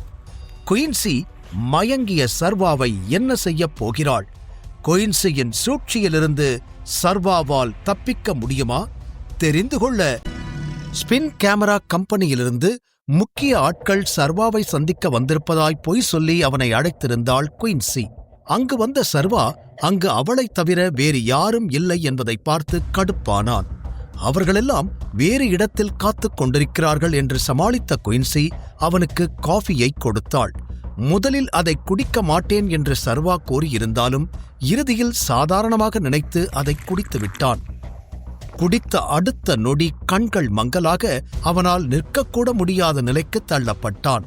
சில நொடிகளில் மெல்ல மெல்ல மயங்க ஆரம்பித்திருந்தவன், ஏய், எனக்கு என்ன கொடுத்த என்று அவன் இறுதி நொடிகளில் கேட்க நக்கலாக சிரித்துக்கொண்டே பார்த்தாள் குயின்சி. அந்த பார்வையிலிருந்து நிச்சயம் ஏதோ ஒன்றை தனக்கு கலந்து கொடுத்து விட்டார்கள் என்பது சர்வாவிற்கும் புரிந்து போனது. எப்படி முட்டாள்தனமாய் ஏமாந்துட்டோமே என்று அவன் காலம் கடந்து சிந்திக்க திவ்யா மற்றும் குயின்சி இருவரும் அவனை பார்த்து சிரிக்க ஆரம்பித்தனர். சிரித்துக் கொண்டிருந்த திவ்யா, இவன் ரொம்ப திமிரு பிடிச்சவன், எவ்வளவு திமிரா பேசுவான் தெரியுமா, சார்னு எப்ப பாரு இவன் பின்னாடியே சுத்தணும், ஆனா இப்ப சாரால நிக்க கூட முடியல, எனக்கே பாவமா இருக்கு என்று சொல்லி இன்னும் சத்தமாக சிரிக்க, திவ்யா அப்படிலாம் பேசக்கூடாது, என்ன இருந்தாலும் சார் உன்னோட பாஸ், நீ இப்படி மரியாதை இல்லாம பேசலாமா, தப்புமா என்று அவளும் சேர்ந்து சிரிக்க சர்வா கண்கள் கொஞ்சம் கொஞ்சமாக மூட ஆரம்பித்திருந்தது. அவன் அருகில் வந்த குயின்சி, நீ பயப்படாத சர்வா, உனக்கு ஒன்னும் ஆகல, நாம ஒருத்தரை மீட் பண்ண போறோம், அவ்வளவுதான், இன்னும் கொஞ்ச நேரத்துல எல்லாம் சரியா போயிடும், ஓகே என்று சொல்லி அவன் கன்னத்தில் தட்ட சர்வா எவ்வளவு முயன்றும் அதற்கு மேல் அவனால் மயக்கத்தை கட்டுப்படுத்த முடியாமல் அப்படியே மயங்கி சரிந்து கீழே விழுந்தான். அவன் கண்களும் அத்தோடு மூடிவிட்டது. அவன் உண்மையாகவே மயங்கி விட்டானா என்பதை உறுதி செய்து கொண்டு, குயின்சி, என்ன தப்பா நினைக்காத சர்வா, டைகர் உயிரோட இல்லேன்னு தெரிஞ்சப்புறம் என்னால எப்படி அமைதியா இருக்க முடியும், நானும் என்னோட வாழ்க்கையை பார்க்கணும் இல்லையா, அதுக்காகத்தான் இதெல்லாம், இன்னும் கொஞ்ச நேரத்துல நீயும் நார்மல் ஆயிடுவ, உன்னை பத்திரமா கொண்டு போய் சேர்க்க வேண்டியது என்னோட பொறுப்பு என்று அவள் என்னென்னமோ பேசிக்கொண்டே போக பதில் சொல்ல முடியாத நிலையில் இருந்தான் சர்வா. ஒரு பக்கம் சர்வா மயங்கி விழுந்து கிடக்க, இன்னொரு பக்கம் மாயாவிடம் பேசி முடித்துவிட்டு வெளியில் வந்த ஜெகனுக்கு டீ கொடுக்கப்பட்டது. அதை குடித்துக்கொண்டு சர்வா வருவதற்காக காத்துக் கொண்டிருந்தான். மீட்டிங் ஆரம்பிக்கும் பொழுது அழைக்கிறேன் என்று சர்வா கூறியிருந்தான். அதற்காகத்தான் இந்த காத்திருப்பு. ஆனால் சர்வாவிற்கு பதிலாக அங்கு வந்த திவ்யா, சார் மீட்டிங் ஆரம்பிச்சிடுச்சு, சர்வா சார் பிஸியா இருக்காரு, அது ரொம்ப நேரம் போகும்னு நினைக்கிறேன், நீங்க இங்கே வெயிட் பண்ணுங்க என்று சொல்லிவிட்டு அவன் பதில் பேசுவதற்குள் அங்கிருந்து ஓடிவிட்டாள் திவ்யா. என்ன இது, மீட்டிங் ஆரம்பிக்கிறதுக்கு முன்னாடி கூப்பிடுறேன்னு சொல்லி இருந்தாரே என்று யோசனையோடு அங்கேயே அமர்ந்திருந்த ஜெகன், ஒருவேளை நான் கூட வந்ததையே மறந்துட்டாரோ, நாம என்ன டெய்லி அவர் கூட மீட்டிங் போயிட்டா இருக்கோம் என்று அதை சாதாரணமாக கடந்தவன் நிம்மதியாக டீயை குடித்துக் கொண்டிருந்தான். பிறகு சிறிது நேரம் கழித்து மீண்டும் அவனிடம் வந்த திவ்யா, சார் டீ குடிச்சு முடிச்சிட்டீங்களா என்று கேட்டாள்.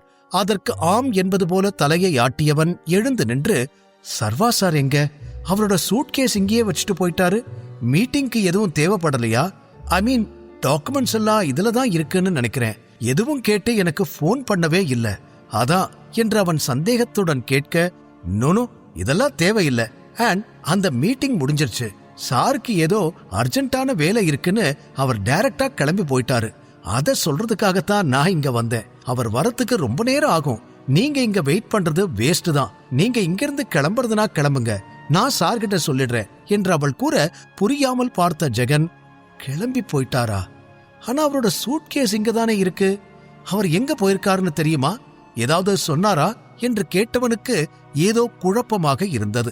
அந்த கேள்விகளுக்கெல்லாம் அசராமல் சிரித்துக்கொண்டே பார்த்த திவ்யா, சார் உங்ககிட்ட சொல்றதுக்கு மறந்துட்டாருன்னு நினைக்கிறேன், ரொம்ப பிஸியா இருந்தாரு, அதனால சூட்கேஸ் இங்க இருக்கிற விஷயம் கூட அவருக்கு ஞாபகத்துல இல்ல போல, காலையிலிருந்து அவருக்கு நிறைய மீட்டிங், நிறைய வேலை, அதான் இப்படி இருக்காரு, நீங்க தப்பா நினைக்காதீங்க, அவசரத்துலதான் சொல்லாம போயிருப்பாரு என்று அவள் சொல்லிக்கொண்டே போக, சரி ஓகே நானும் கிளம்புறேன், அவர்கிட்ட நான் அப்புறமா பேசிக்கிறேன், பட் அவர் ரிட்டர்ன் வரும்பொழுது நேரா அந்த ஆபீஸ்க்கு வருவாரா இல்ல இங்க வருவாரா, அவரோட காரை இங்கேயே பார்க் பண்ணிட்டு நான் போகணுமா இல்ல காரை எடுத்துட்டு போகணுமா என்று அவன் அடுத்தடுத்து கேட்டுக்கொண்டே போக, இவன் வேற கேள்விக்கு பிறந்தவனா இருக்கான் என்று எரிச்சலோடு அவனை பார்த்தவள் அத பத்தி எனக்கு எதுவும் தெரியல என்று கூறினாள். சரி, நான் பாத்துக்கிறேன் என்று சொல்லிக்கொண்டே அங்கிருந்து வெளியில் வந்த ஜெகன் காரில் ஏறி அமர்ந்தான்.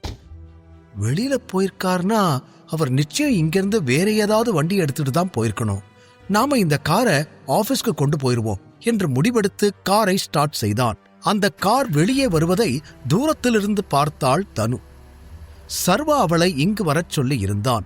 முன்னரே வந்து சர்வாவிற்காக காத்துக் கொண்டிருந்தாள்.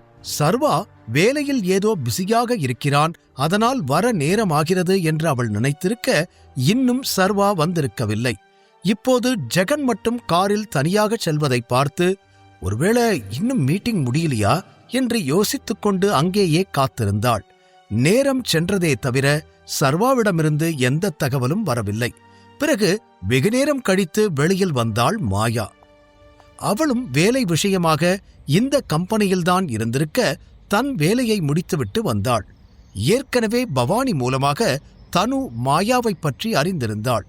டைகருடைய வேலைகள் எல்லாம் இவள் மூலமாகத்தான் நடக்கிறது என்றும் அவளுக்கு டைகரை பற்றி தெரியும் என்றும் பவானி கூறியிருந்தான். எனவே மாயாவோடு சர்வா வருவான் என்று அவள் நினைக்க இப்போதும் அவன் வரவில்லை. அதனால் மாயாவை தடுத்து நிறுத்தியவள், ஹலோ மாயா என்று அவளிடம் பேச்சு கொடுக்க புரியாமல் பார்த்த மாயா, உங்களுக்கு எப்படி என்னோட பேர் தெரியும் என்று கேட்டுக்கொண்டே அவள் போனில் சர்வாவிற்கு மீண்டும் மீண்டும் அழைத்துக் கொண்டிருந்தாள். வெகு நேரமாக சர்வாவிற்கு போன் செய்ய முயற்சி செய்து கொண்டிருந்தாள். ஆனால் அவனது போனை ரீட் செய்ய முடியவில்லை.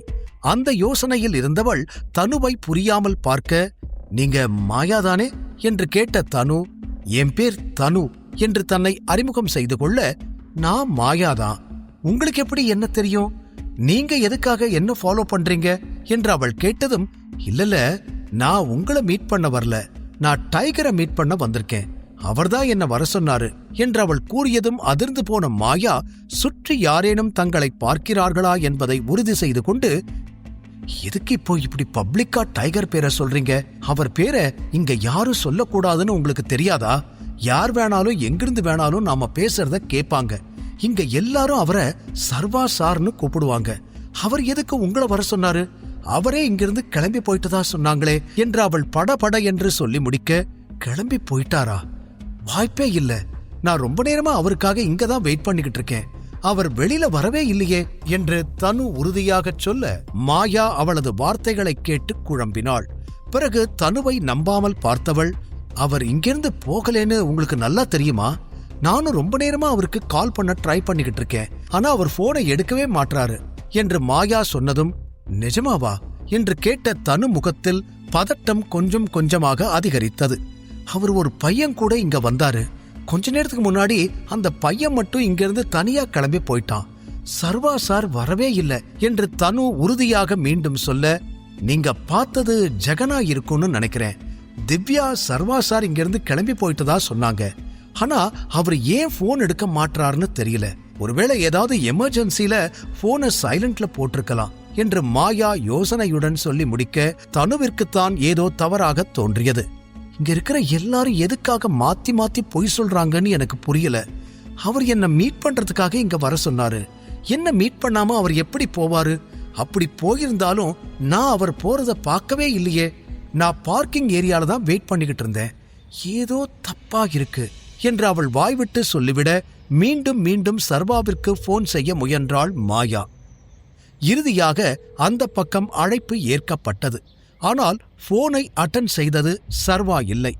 ஹலோ மாயா என்று ஒரு குரல் கேட்க, ஹலோ யார் பேசுறீங்க, சர்வா சாரோட போன் உங்ககிட்ட எப்படி என்று அவள் கேட்க, மாயா மேம் நான் தான் ஜெகன் பேசுறேன், சர்வா சார் போனை அவரோட பேக்லயே வச்சுட்டு போயிட்டாரு, நீங்க ரொம்ப நேரமா கால் பண்ணிக்கிட்டு இருந்தீங்க, ஏதோ அர்ஜென்ட்டா இருக்கும்னு அட்டன் பண்ணேன், அவரோட 2 போனுமே இங்கதான் இருக்கு என்று அவன் சொன்னதும் பதறிப்போன மாயா வேகமாக சர்வாவின் எந்த எண்ணுக்கு அழைத்தோம் என்பதை பார்த்தாள். நல்ல வேளையாக அவன் சாதாரணமாக பயன்படுத்தும் பர்சனல் நம்பருக்குத்தான் அழைத்திருக்க அதில் நிம்மதி பெருமூச்சு விட்டவள், நல்ல வேளை டைகர் நம்பருக்கு போன் பண்ணல, இல்லனா அவ்வளவுதான், ஜெகனுக்கு இந்நேரம் விஷயம் தெரிஞ்சிருக்கும் என்று அவள் தனக்குத்தானே சொல்லிக் கொண்டிருக்க, மேடம் லைன்ல இருக்கீங்களா என்று மீண்டும் கேட்டான் ஜெகன். இருக்கேன், சார் எங்க போயிருக்காரு என்று மாயா கேட்டதும், அது தெரியல மேடம். அவரு ஸ்பின் கேமரா கம்பெனி டீம் கூட போயிட்டதா சொன்னாங்க. ஆனா அவரோட பேக் இன்னும் என்கிட்ட தான் இருக்கு. இத கூட வாங்காம எங்க போனாருன்னு தெரியல. நான் புரோட்டான் கம்பெனிக்கு வந்துட்டேன். அவர் இங்கேயும் இல்ல என்று அவன் சொல்ல, சரி ஓகே, நான் இன்னும் கொஞ்ச நேரத்துல ஆபீஸ்க்கு வந்துருவேன். பேக நானே வாங்கிக்கிறேன். அது வரைக்கும் எங்கேயும் போகாதீங்க என்று கூறிவிட்டு அழைப்பை துண்டித்தவள் எதிரில் பதட்டத்தோடு பார்த்து கொண்டிருந்த தனுவிடம், சார் ஆபீஸ்லயும் இல்ல, இங்கிருந்து எங்க போனார்னு தெரியல. நீங்க நல்லா யோசிச்சு சொல்லுங்க. அவர் போகவே இல்லையா? உங்களுக்கு தெரியாம கூட அவர் போயிருக்கலாமே என்று கேட்க, அதுக்கு வாய்ப்பே இல்ல. அவரே என்னை இங்க வர சொல்லிட்டு எதுக்கு எனக்கே தெரியாம அவர் போகணும்? அப்படி முக்கியமான வேலை இருந்தா என்கிட்ட இன்ஃபார்ம் பண்ணிட்டு போயிருப்பாரே. என்ன எதுக்காக அவர் தேவையில்லாம வெயிட் பண்ண வைக்க போறாரு? அவர் அந்த மாதிரி ஆள் இல்ல என்று சர்வா மீது முழு நம்பிக்கையோடு அவள் கூற, நீங்க சொல்றது கரெக்ட் தான். ஆனா அவரோட போன் அவர்கிட்ட இல்லாதப்போ அவரால எப்படி இன்ஃபார்ம் பண்ண முடியும்? அவர் போன், பேக் எல்லாமே ஜெகன் கிட்ட இருக்கு. அதனால அவசரமா எங்கேயாவது போயிருந்தாலும் உங்ககிட்ட சொல்ல முடியாம போயிருக்கலாமே என்று மாயா ஒரு யூகத்துடன் கேட்க, இல்ல பேக் அந்த பையன்கிட்ட இருக்கு. இங்க வெளியில போயிட்டதா சொல்றாங்க. ஆனா நான் அவரை பார்க்கவே இல்ல. அவர் இந்த மாதிரியெல்லாம் இதுக்கு முன்னாடி பண்ணினதே இல்ல. இதுல ஏதோ தப்பு நடந்திருக்கு என்று இப்போது தனுவின் சந்தேகம் அதிகமாகி இருக்க, நீங்க தேவையில்லாம யோசிக்கிறீங்கன்னு தோணுது. நான் தான் சொல்றேன் இல்ல, முக்கியமான வேலை வந்திருக்கும். அதனால அவர் கிளம்பி போயிருப்பாரு. அவர் திரும்பி வந்ததும் நானே அவர்கிட்ட உங்களை பத்தி சொல்றேன் என்று மாயா தனுவை சமாதானம் செய்ய, அவரை பார்க்காம எங்கேயும் போக மாட்டேன். நீங்க நம்பினாலும் சரி நம்பலேனாலும் சரி, இங்க ஏதோ தப்பா நடந்திருக்கு என்று தனு மீண்டும் மீண்டும் அதையே கூற, இங்க பாருங்க, அவர் ஒன்னும் சின்ன பையன் இல்ல. அவருக்கே தெரியாம தப்பு நடக்கிறதுக்கு அந்த மாதிரியெல்லாம் எதுவும் நடந்திருக்க வாய்ப்பே இல்ல. நான் சார்கிட்ட ரொம்ப நாளா ஒர்க் பண்றேன். எனக்கு அவரை பத்தி தெரியும். 5 நிமிஷத்துல 10 வேலைய பத்தி யோசிச்சிருவாரு. அதனால தான் நான் சொல்றேன். ஏன் புரிஞ்சுக்க மாட்டேங்கிறீங்க? நீங்க இங்கிருந்து கிளம்புங்க என்று மாயா இறுதியாக கூறிவிட, அவள் சொன்ன எந்த விளக்கத்தையும் ஏற்றுக்கொள்ளாத தனு, நான் அவரை பார்க்காம எங்கேயும் போக மாட்டேன் என்று கத்தினாள். தனுவின் சந்தேகம் வலுப்பெற்று அதன் மூலம் மாயாவும் தனுவும் சர்வாவை கண்டுபிடிப்பார்களா? இல்லை குயின்சி சர்வாவை ஆதிசேஷனிடம் கொண்டு செல்வாளா? சர்வா எப்படி தப்பிக்கப் போகிறான்? அவனை யார் காப்பாற்றப் போவது? தெரிந்து கொள்ள தொடர்ந்து கேளுங்கள். குயின்சி சர்வாவை ஏமாற்றி அவனை மயக்கமடைய வைத்திருந்தாள். சர்வாவின் சூட்கேஸும் போனும் ஜெகனிடம் இருந்தது. திவ்யா ஜெகனிடம் சர்வா இங்கிருந்து சென்றுவிட்டான் என்று கூறியிருக்க, அவனும் அதை நம்பி புரோட்டான் கம்பெனிக்கு சென்று விட்டான். இன்னொரு பக்கம் அவனுக்காக காத்து கொண்டிருந்த தனு மாயாவை சந்தித்து சர்வாவை பற்றி கேட்டாள். முக்கியமான வேலை இருந்ததால் அவன் சென்று விட்டான் என்று நினைத்து அதை தனுவிடம் கூற, தனு இதை நம்பவே இல்லை. ஏதோ தவறாக நடந்திருக்கிறது என்று அவளுக்கு தோன்றியது. மாயா மீண்டும் மீண்டும் அதையே சொல்ல, அதில் கோபமடைந்த தனு, சர்வாசார பார்க்காம இங்கிருந்து போக மாட்டேன் என்று கூறிவிட்டு மீண்டும் அதே இடத்தில் அமர்ந்தாள்.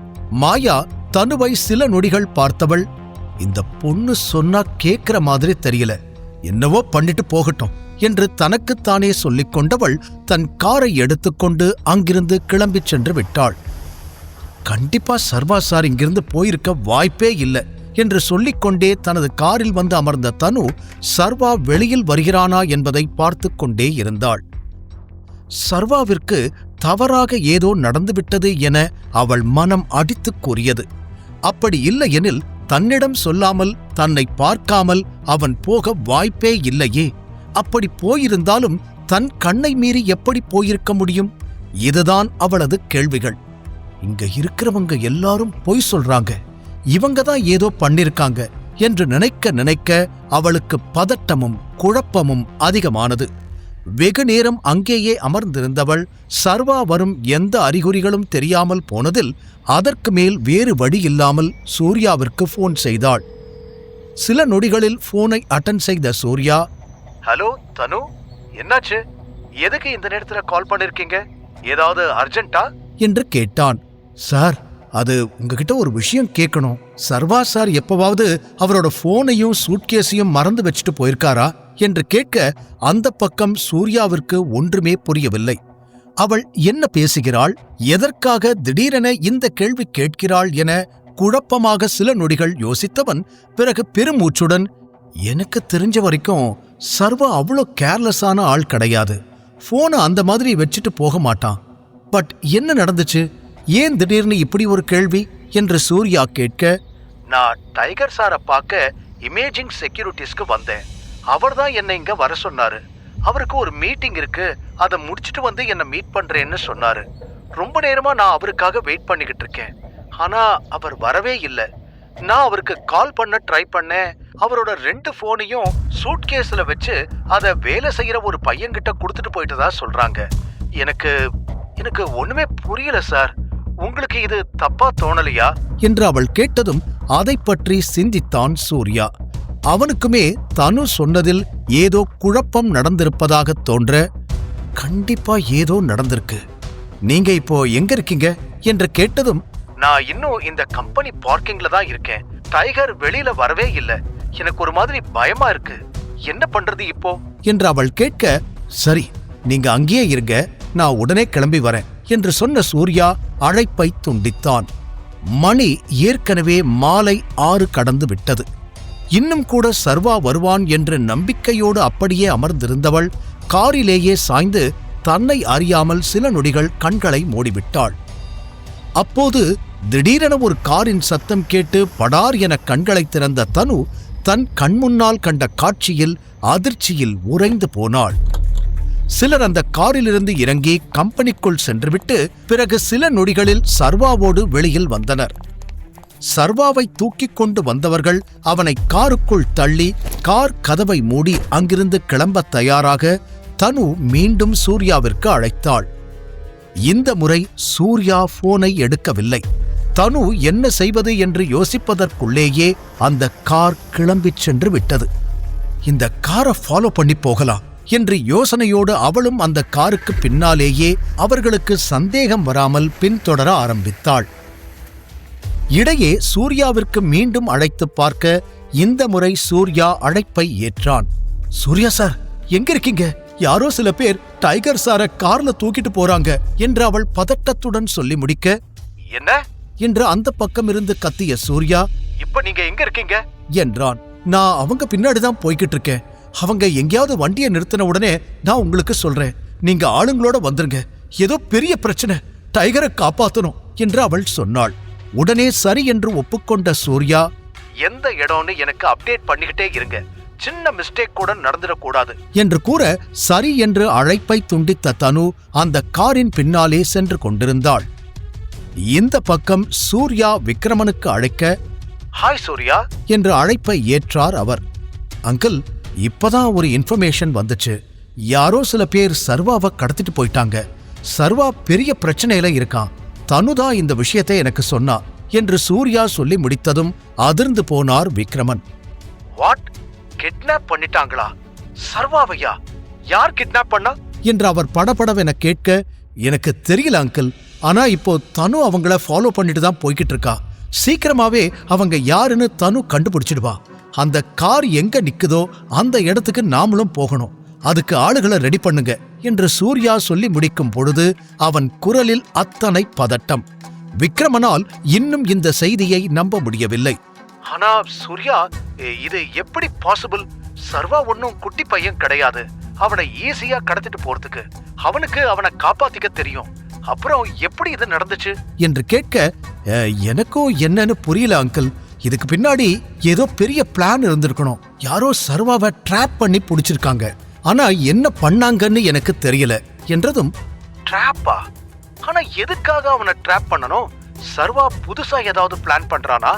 நம்ம கிட்ட எதுவுமே சொல்லலையே என்று அவர் கேட்க, அத பத்தி அவன் என்கிட்ட எதுவும் சொல்லல அங்கிள்.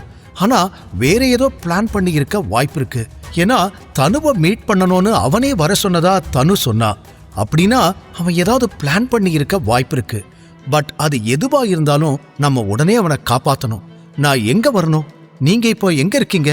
நான் உங்க வீட்டுக்கு வரவா இல்ல நீங்க வரீங்களா என்று கேட்ட சூர்யா அடுத்தடுத்து என்ன செய்ய வேண்டும் என்பதை சிந்திக்க ஆரம்பித்திருந்தான். இல்ல, நீ வர வேண்டாம். நம்ம ஆளுகளை எல்லாம் கூப்பிட்டு நானே உனக்கு மறுபடியும் கால் பண்றேன் என்று கூறி அழைப்பை துண்டித்தார் விக்ரமன். அடுத்து மீண்டும் சூர்யா தனுவிற்கு அழைத்தான். இப்போது அவர்கள் எங்கு இருக்கிறார்கள் என்பதை தெரிந்து கொள்வதற்காக இந்த பக்கம் சர்வாவை காப்பாற்ற அனைத்து ஏற்பாடுகளும் நடந்து கொண்டிருக்க, இன்னொரு புறம் கொஞ்சம் கொஞ்சமாக மயக்கத்திலிருந்து வெளியில் வர ஆரம்பித்திருந்தான் சர்வா. அவனுக்கு கொடுக்கப்பட்ட மருந்து போதைப் பொருள் அடங்கியது.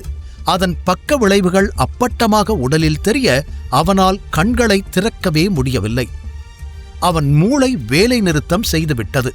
தான் எதற்காக குயின்சியால் கடத்தப்பட்டோம் என்பதை அவனால் சிந்திக்கவே முடியவில்லை. ஒருவேளை நான் தான் டைகர்னு இவ கண்டுபிடிச்சிட்டாளா? அதுக்காகத்தான் இப்படியெல்லாம் பண்றாளோ? இல்லைனா இவ யாருக்காக இதெல்லாம் பண்றா? வேற யாருக்காவது உண்மை தெரிஞ்சிருச்சா என்று 1000 கேள்விகள் அவன் மண்டையை சூடாக்கியது. இல்ல, கண்டிப்பா இவளுக்கு நான் டைகர்னு தெரிஞ்சிருக்க வாய்ப்பே இல்லை.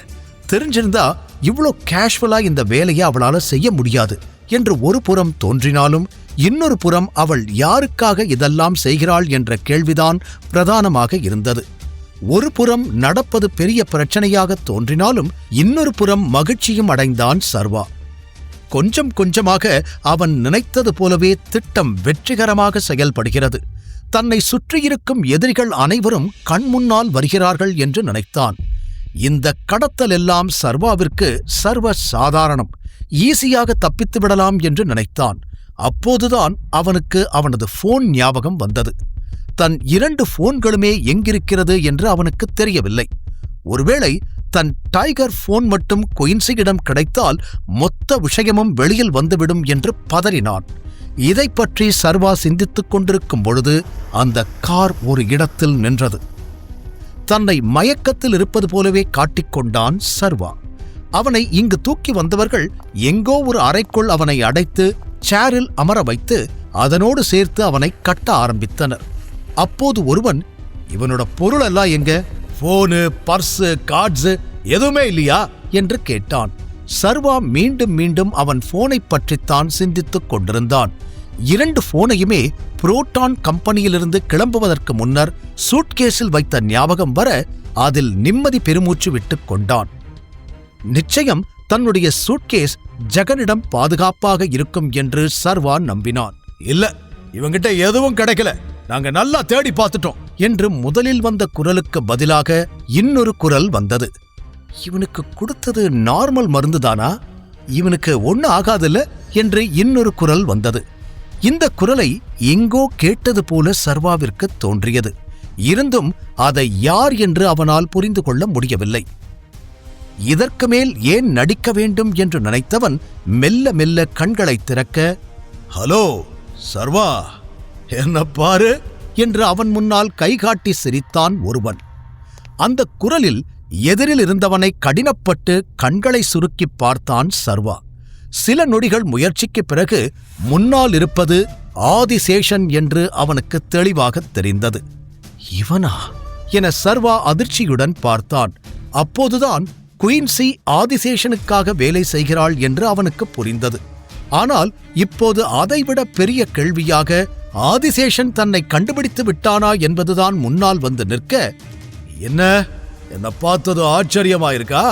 அப்படியே உறைஞ்சு போயிட்டியா என்று கேட்டு ஆதிசேஷன் சிரிக்க, சர்வா எதுவுமே தெரியாதது போல, இதெல்லாம் எதுக்கு பண்ற? என்னை எதுக்கு இங்க கூட்டிட்டு வந்திருக்க என்று கேட்டான். அதுக்குள்ள விஷயத்தை தெரிஞ்சுக்கணுமா? நீயே கண்டுபிடி பார்க்கலாம் என்று கூறிய ஆதிசேஷன் நக்கலாக சிரித்தார். சர்வா ஒருமுறை அவரை மேலும் கீழும் பார்த்தவன், என்ன அவார்ட் ஃபங்க்ஷன்ல இருந்து வெளியே கொண்டு போறதுக்காகத்தான் இந்த வேலையெல்லாம் பண்ற, ரைட் என்று கேட்க, அதற்கும் சிரித்த ஆதிசேஷன், முதல்ல உனக்கும் எனக்கும் தீர்த்துக்க வேண்டிய கணக்கே நிறைய இருக்கு, அதுக்கப்புறம் மோனிகா பிரச்சனை பத்தி பேசுவோம் என்று கூறிட, சர்வா அந்த வார்த்தைகளில் கோணலாக சிரித்துவிட்டு, அப்படின்னா நான் நினைச்சது சரிதான் என்று கூறியதும் ஆதிசேஷனின் சிரிப்பு நின்று போனது. சர்வாவை நேருக்கு நேர் பார்த்தவர், நீ என்ன நினைச்ச என்று கேட்டிட, சர்வா அதற்கு திமிருடன் சிரித்தவன், மோனிகா என்கிட்ட தோத்து போயிருவேன்னு பயப்படுறா, அதுக்காகத்தானே இதெல்லாம், எனக்கு தெரியும் என்ன அவளால ஜெயிக்க முடியாது என்று சர்வா கூறியதும் ஆதிசேஷன் முகம் மீண்டும் மாறிப்போனது. சர்வாவை கோபத்துடன் பார்த்தவர், இங்க பாரு, நான் கேட்க போற கேள்விக்கு ஒழுங்கா பதில் சொல்லணும், இல்ல இங்கிருந்து நீ உயிரோட போக முடியாது. ஏற்கனவே நீ நிறைய பேசிட்ட. இப்ப மட்டும் இல்ல, இதுக்கு முன்னாடி உன்னை அந்த ஏலத்துல மீட் பண்ணப்பவே நீ நிறைய பேசின. அதுக்கும் சேர்த்து நீ பதில் சொல்ல வேண்டி இருக்கும் என்று ஆதிசேஷன் மிரட்டிட, அதற்கு பயப்படாமல் சிரித்த சர்வா, அந்த ஒரு ஏலம் உங்களை இவ்வளவு தூரம் கொண்டு வந்துருச்சா? எனக்கு ஆச்சரியமா இருக்கு.